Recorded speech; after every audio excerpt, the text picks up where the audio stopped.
Hey ladies, this is Mocha Mommy here bringing you another video, and I've been trying to bring you this video for a minute now because I really wanted to put out a timely response to the interview that took place between Ruslan KD and Hafeez of the Roommates podcast.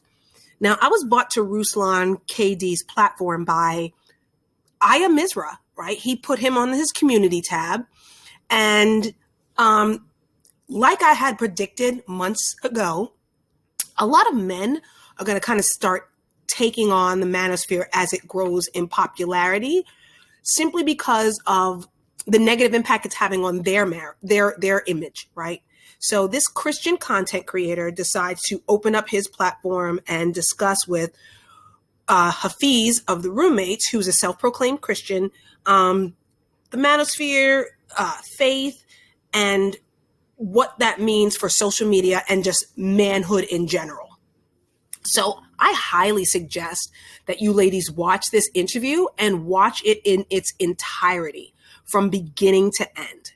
Okay. One thing I'm going to say about Hafeez is he's extremely knowledgeable. No one will ever doubt that this man is well-read and well-versed in a lot of current statistics, in a lot of current cultural and social dynamics, and the Bible. Here's my whole thing. Does your life match your doctrine? Okay. And there were a couple of points in the conversation where those questions were asked and they weren't completely answered, in my opinion, but I'll let you ladies watch it for yourselves. For instance, when Ruslan asked him straight up, I get that you have a secular platform and a secular job, but are you a part of any kind of men's ministry offline? Also, what is your stance on sexual purity when it comes to yourself as a believer? And then also, again, well, I don't think he asked him why he wasn't married. He didn't ask him that, okay? But it's very apparent that Ruslan and Hafeez have had a very similar upbringing in a similar part of the country where they both were part of very young, dynamic men's ministries, young singles ministries, right? They were both a part of those things. Ruslan ends up getting married and finding a wife, a black wife, actually, a black woman who meets his value system as a Christian man. Hafeez, even though growing up in the same similar environment, has not had that. He doesn't have that. And here he is in his 30s, still not really having that, even with exposure to these populations, right? So why is that? So that would be the question that I took away from it. I think they both did a good job of pretty much staying on code, right? As far as what they say about other people and other men and other platforms, which I think is a lesson in itself. But where I do stand with Hafeez is his view on church, the black church in particular. So I'm just going to tell you a little bit about my dad's story and then how this translates to what took place in the interview. Now, when you ask my dad, who's in his 70s now, about 1965, he's going to tell you a very different story. He's not going to tell you that welfare kicked black men out of the home, right? He's going to tell you it was substance abuse, all right? That's what he's going to tell you. He's going to tell you about it during the Vietnam War. A lot of black men came back in body bags, or they came back mentally and physically wounded. And that gave rise to a heroin epidemic that we clearly knew black people didn't have the kind of infrastructure to bring heroin from Southeast Asia to the hood, right? But yet it was a very big problem. It was a very proliferated problem. If your family was on welfare or not, okay? If your family was on welfare or not, if you were part of a middle class or working class family, you were touched by drug abuse, right? It made it really difficult for black business owners to stay open simply because you had a lot of black business owners were already facing very low profit margins because they didn't have the kind of relationship with distributors and suppliers, right? That is illegal now, but so you already had a very slim profit margin. Then if you would have, maybe junkies outside of your store that were keeping customers away, or if you were always subject to robberies and vandalism, that made a lot of Black businesses leave the hood. Because in 1965, you have more Fair Housing Acts, where people can pick up and actually leave these neighborhoods now for the first time, especially in the Northeast. You're also kind of dealing with a great migration. You're dealing with the tail end of that, people moving up from the segregated South up to the North, looking for opportunity, but sometimes that opportunity wasn't always there. And then that left a large amount of unemployed people. Coming up to the Northeast, you were, again, the Great Migration had happened 30 years before, but still, you're still having the tail end of that. You're still having just because the Vietnam War, right, was so impactful. You had a lot of the foxes running the hen house because a lot of the quote unquote good men were off to war, right? They were the law abiding citizens who obeyed the rules of the draft. And then you had a lot of foxes running the hen house, right? A lot of fatherless homes. And because the Vietnam War at the time was not considered a war, there was never a congressional declaration of war. Those men who came back were not able to get services from the Veterans Administration, okay? Disability, healthcare, things like that. There was also blatant discrimination, but then they were also not able to get any kind of compensation that World War II veterans were able to get because it wasn't technically a war. So you have these gaps. And then as a result, you would have women being able to get government benefits, but men not being able to. So I can't say that welfare specifically took Black men out of the home because there were people who were not on welfare who had Black men removed from their homes. My dad being one of them, having to deal with a brother, a cousin, and also a lot of friends and peers who at this time became drug addicted. The Black church at the time didn't really do much about it. In 1965, the church was very much a political organization more than it was about community service and faith, like it had been in the past. It really wasn't about the group economics that helped Black people start businesses, that helped Black people buy homes, that helped send Black students to some of the HBCUs and became the financial vehicle for a lot of HBCUs, right? Because a lot of HBCUs were faith-based. Shaw being probably one of the bigger ones, Bennett being another big one. That were once upon a time, they were supported by the Black church. Then that money now goes to these social movements to get Black people into political office, to fund marches and rallies. So there were not Alcoholics Anonymous meetings. There weren't Narcotics Anonymous meetings in the basements of churches like you saw in some of the other denominations. But there were political rallies. You saw even when I did community service, right? There were soup kitchens in Catholic churches. And there were food pantries in Episcopalian churches. But in a lot of the Black churches, you saw us making signs and us heading to a rally for even going well into the 80s for Jesse Jackson or Al Sharpton or trying to get people together. And you would see Black people who were running for comptroller of this or city council member of that or state senator for this or assemblyman for that, coming into the churches, kind of preaching, trying to galvanize voters, but not really any kind of community outreach for these young men who were disenfranchised by the war, whether they had drafted or ducked the draft or came back wounded. So there really wasn't any support system for them. And then as a result, they kind of fell by the wayside. That led to a lot of radicalism, a lot of Black radicalism, like you see with the Black Panthers. But then even again, that movement was very much infiltrated by narcotics as well. So when they say this whole thing, welfare took Black men out of the home, that's a very loaded issue. But what I can also say is that welfare did have an impact on Black patriarchy in a way that, not in the way that I think that the manosphere is articulating it, but it had an impact. But it also had an impact on the Black matriarchy, right? Think about it. Like my mom had a cousin, like typically in the past, if a young girl would get pregnant or she was strung out on drugs, basically what would happen was the family would kind of pack her up and send her down south somewhere. Big mama would take the baby and then she would pack up and go down south somewhere so she can get an opportunity to clean her life up, right? And remove her from the elements that were causing her to go down the bad path. Well, when you take that authority away from Big Mama, right, you end up with a young woman who will perpetuate these negative cycles because now she can get Section 8 housing and not be under her rules anymore. So it did affect the Black family in the sense that there was definitely a void that the collective of Black people were not filling, right? There was a void that us as a community, a faith-based community, was not filling.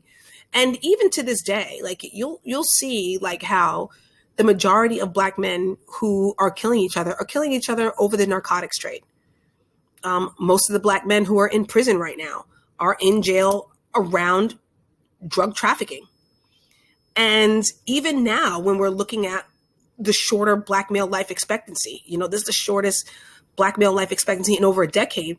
A lot of it is kidney and liver failure from, DMX being included, Black Rob being included in that, from substance abuse, from years and years of substance abuse, years of alcoholism and substance abuse. And really, as a whole, the faith community really was on the sidelines of that. And again, you never, ever really hear that issue being addressed.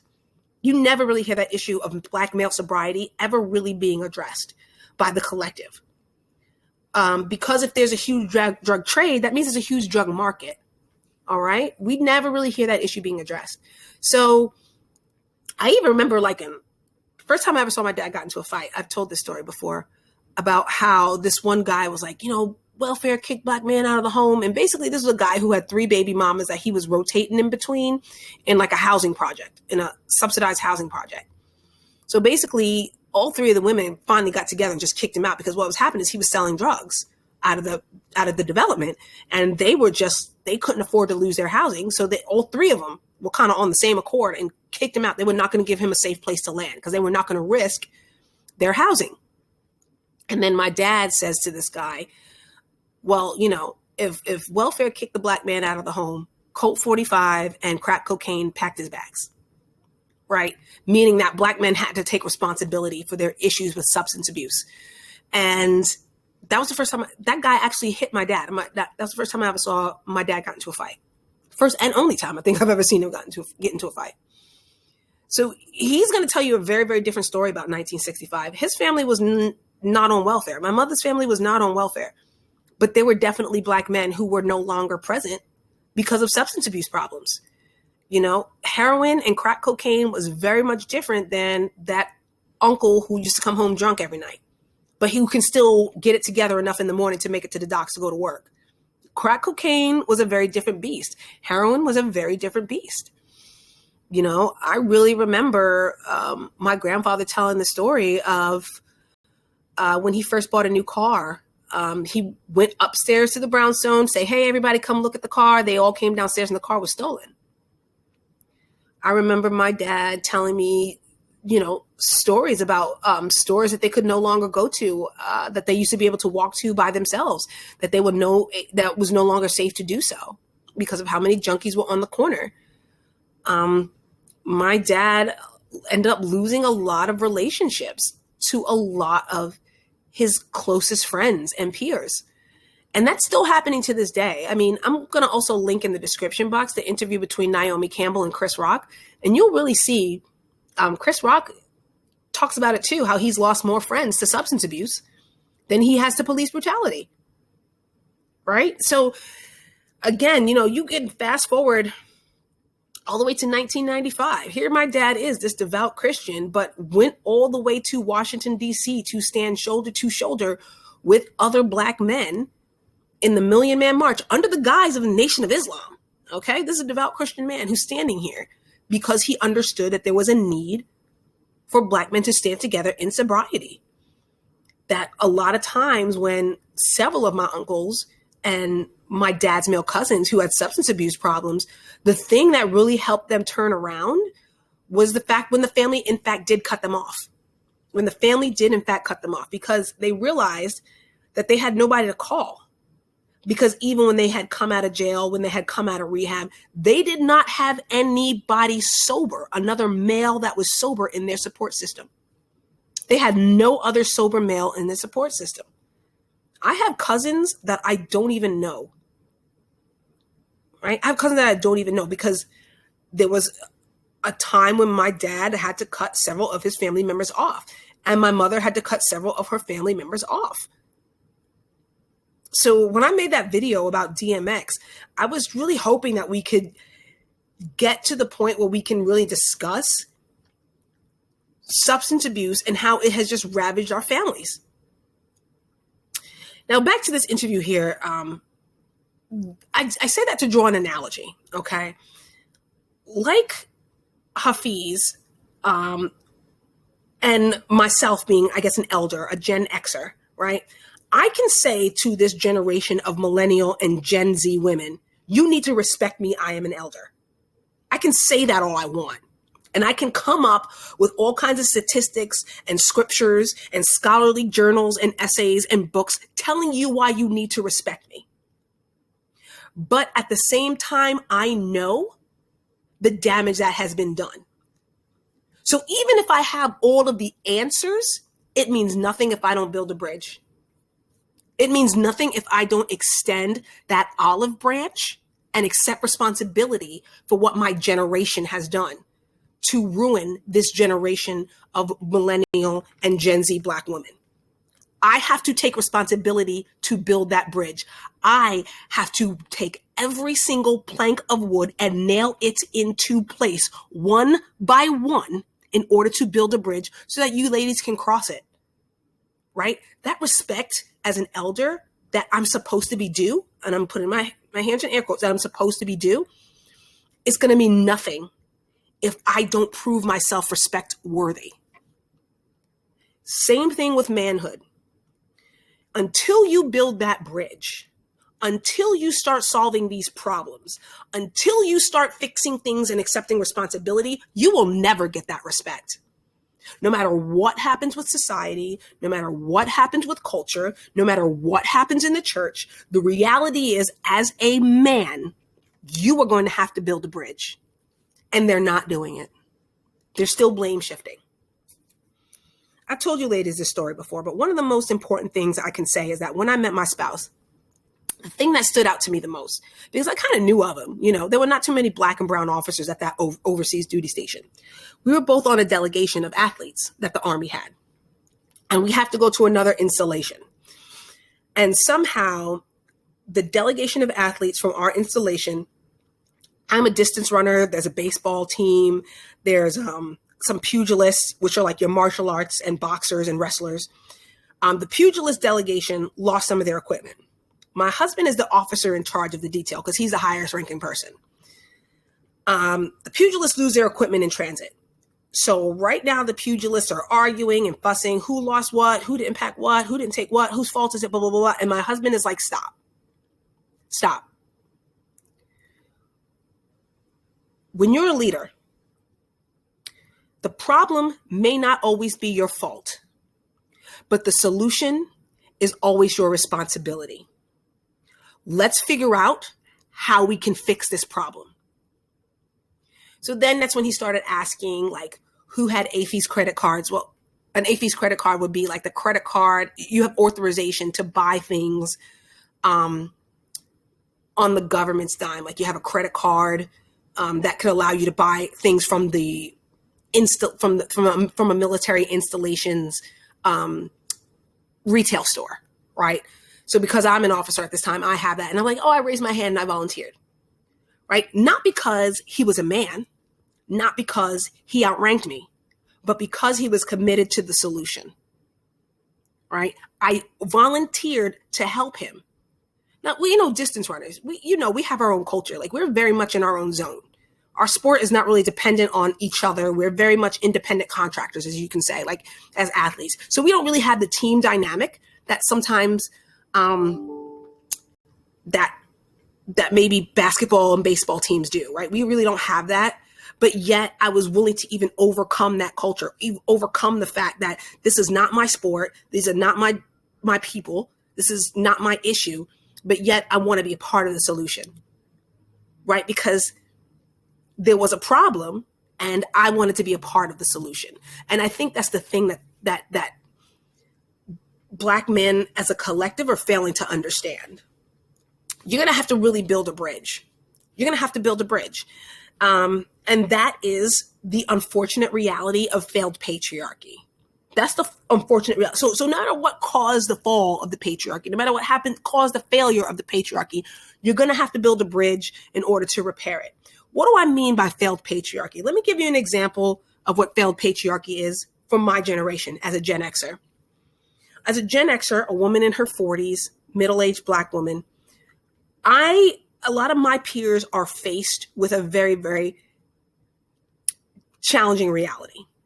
That is, we have to be a launching pad for our young adult children, as well as caring for our elderly, right? That's the problem that I have as a Gen X Black woman, as a lot of Gen X Black women are facing, right? I'm blessed because I have both a husband and a dad, but a lot of Black women don't. So here's the thing. You have to help your child pay tuition, get them a car, possibly purchase them books, help them get their first job, pay the down payment for their first apartment, maybe co-sign for their first car loan. You have a lot of things that on your responsibility so you can launch that young adult into adulthood. But at the same time, you have an aging parent, right? Your mom a lot of times doesn't have like a husband who, like my dad, has a pension plan coming in from his union that's going to cover her medications, right? That's going to give her money every month, regardless of if he's here or not, right? She doesn't have that guaranteed pension.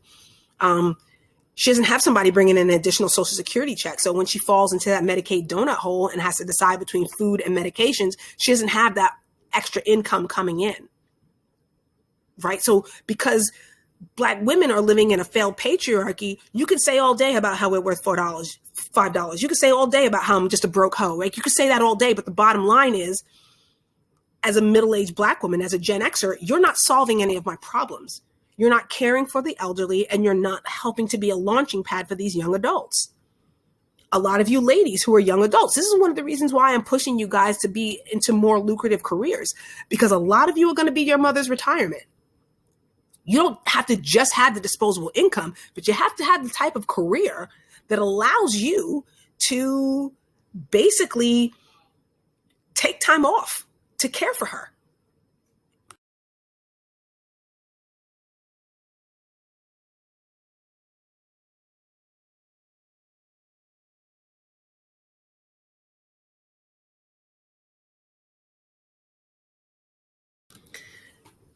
And ladies of Gen Z, let's keep it real. It's not like as if you ladies really have any frame of reference. You ladies may not have had super involved dads. You guys may not have remembered a time when uncles and grandfathers were very present. You ladies don't have an uncle who can put in a good word for you so that you can get hired. A lot of you ladies don't have a big brother who can go with you to a used car lot and pop the hood to help to find out if it's going to be a reliable transportation for you. A lot of you guys don't have dads that can help you pay for SAT prep courses and give you a 529 or COVIDL education fund so that you can have a competitive edge when you go to school. A lot of you ladies don't really have a huge male support system. A lot of young women have been hurt by more men who look like Hafeez than have been helped. And that's before you even hit the dating market. Some of these are traumatic experiences you felt in your childhood and are going unaddressed. So you ladies have an even bigger bridge to cross, because women of my generation, at least we had some frame of reference. Some of you younger women don't have that frame of reference at all. You know, and thank you to all of you ladies who did the STEM panels, who reached out to not even just come online and to speak, but those of you who wrote me behind the scenes. Literally over a dozen of you came in to really help give encouragement and support to your sisters, to help them navigate a field where they're very underrepresented. And one of the common occurring themes is that even though STEM is going to be the driver of our global economy going into the future, you really don't see a Black male presence. That's why so many of you are trying to learn intercultural communication, which really isn't as big of a deal as you think it is. But that's one of the reasons why you ladies are trying to learn, because you don't see a Black male presence. They're not your professors. They're not your mentors. They're not your classmates. They're not your advocates. They're not the people who are going to be responsible for getting you a job in this industry. They're not. And because their presence is either even farther and fewer between than yours is as a Black woman. So yeah, and I say that with no joy. I say that with no joy, you know. Am I grateful for some of the progress that I am seeing, you know, as far as like some of the Black athletes who are returning to the HBCUs so that they can get a boost up? I think that's a great thing. I will never dispute that. But the thing about it, that's not what the collective is doing. It's going to take a lot to build the bridge and to repair the damage that has been done, you know, and I completely understand that, which is why you don't really hear me say like, share, and subscribe as often as you hear me to tell you to put yourself out there, because I don't want you to believe me on the merits of my argument here on YouTube. I want you to be able to take this information into the real world, right? It means more to me that you're confidently moving through your future than it does to prove the point against these men whose only goal is to argue. Listen, I don't think Hafeez is under any misconception of who his audience is and what his audience wants. I think that it's pretty clear, kind of like, if this was really about male improvement, you'd be making better uncles. You'd be making better sons. You'd be making better grandfathers. You'd be making better stepfathers. You'd be making better boyfriends. You can improve men today. You don't really have to talk about, well, women don't want to be wives. That's not even part of the equation. You know, you can be a better son right now, right? You can be a better son right now. What is it Jordan Peterson says? Clean your room. Male improvement doesn't have to be dependent upon women's submission. It doesn't. And of course, I think Ruslan walked away from the interview with Hafeez a lot more optimistic, saying he thinks that the dating market is going to regulate itself. And Hafeez, he knows who his audience is. He said, yeah, I think it will, but at the expense of who? At the expense of who? Because he knows who his audience is. He knows. He also, so those videos I put on my community tab, those Jordan Peterson, he knows who his audience is. I also think that there is no like misconception of who Hafeez is and what he actually wants. And I don't think that it's family. I don't think that's what it is. Because how could these guys have the same upbringing around the same period of time, around the same faith-based communities, and have two completely different outcomes unless one wanted it and one didn't? Because they just don't want it. They don't want it. And so, you know, here the thing is, you can be as knowledgeable as you want to be. You can have all the statistics, all the data, and all the scriptures. It's not that Black women don't think you know. Black women don't believe you care. They don't believe you care. Because you can have all the evidence to win the argument, but the reality is you're losing an entire generation. This is Mocha Mommy, and I'll see you in the next video.